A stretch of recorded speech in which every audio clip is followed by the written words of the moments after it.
So basically from what you said, that the destruction or the end of the Harappan civilization or the Vedic civilization before that was a natural process because of the climatic changes, because of ecological changes, tectonic movement which shifted the main source of livelihood, which is the rivers, and not because of physical invasion by some white-skinned invaders from the west or northwest. Yeah, absolutely. You see, you have raised a good point. I mean, first and foremost, we must point out that the traces of those civilizations have not disappeared, because they became sort of dispersed in other parts.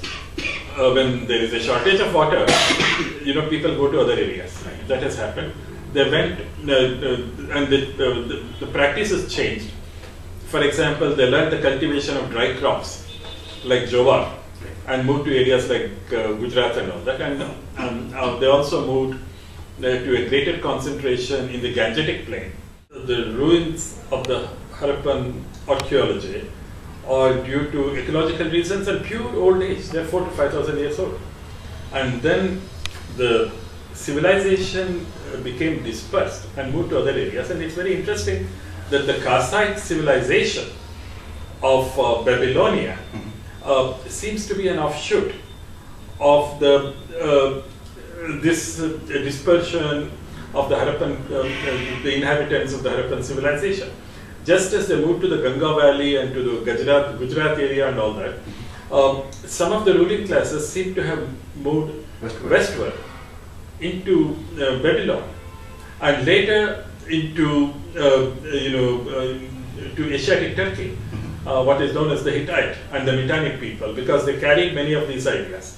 Okay, many of these, for example, they worshipped the Marutas, Varuna, Indra, and all that, and also they worshipped a deity called Himalayas. So there is no way that they could have got it from anywhere else except the Indian Himalayas. So they were carrying their memory of the Himalaya into West Asia. So as far as the demolition of any physical evidence for the Aryan myth, the fact of the matter is the Aryan inhumation theory was created long before any physical evidence was found.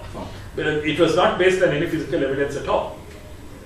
It was based on originally some linguistic similarities between Indian languages, especially Sanskrit and European languages, classical languages like Greek and Latin. And from that, originally they assumed that all languages came from Sanskrit, but then when the colonization of India became more complete, this has been studied more thoroughly by European scholars like Stefan Arvidsson and Leon Polyakov and those people. I think this is a very interesting book, important book that others should study. They were not willing to accept that an Indian source could be a serious contributor to their civilization. So that became a problem. Okay.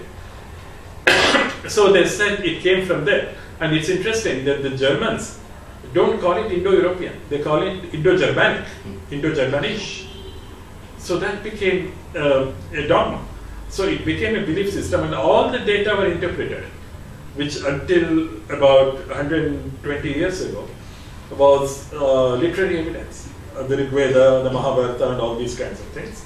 And it went on for several centuries, and they said even the writing in India was brought by the Greeks, although the Greek system of writing and the Indian system of writing are totally different. It's impossible. And so there never was any physical evidence for the Aryan invasion until they discovered the remains of the Harappan civilization, Mohenjo-daro and Harappa, which they immediately jumped to the conclusion. It was deliberate, it was not a mistake or anything, that, oh, this provides proof for that this old Dravidian civilization was destroyed, and they identified it with Dravidian, although it was an anachronism because the idea of the Dravidian as a separate language family came much later. Okay, so the fact of the matter is that this was a fitting of the new archaeological finds to an old theory. And then we found a mismatch after the discovery of the Sarasvati River and even before that, showing that this the date they had given for the Aryan invasion came very much later than the Harappan. And now, of course, we know that the Vedic civilization and the Rig Veda are much older. Much older. And even Tilak and Jacobi 120 years ago pointed out that the astronomical references in the Rig Veda point to a date not later than about 3600 BC. That is 2000 years before the supposed Aryan invasion. And no one could refute it. But anything that didn't fit their theory, they simply ignored it. They're still trying to do that, but it's not working because people are much more aware today.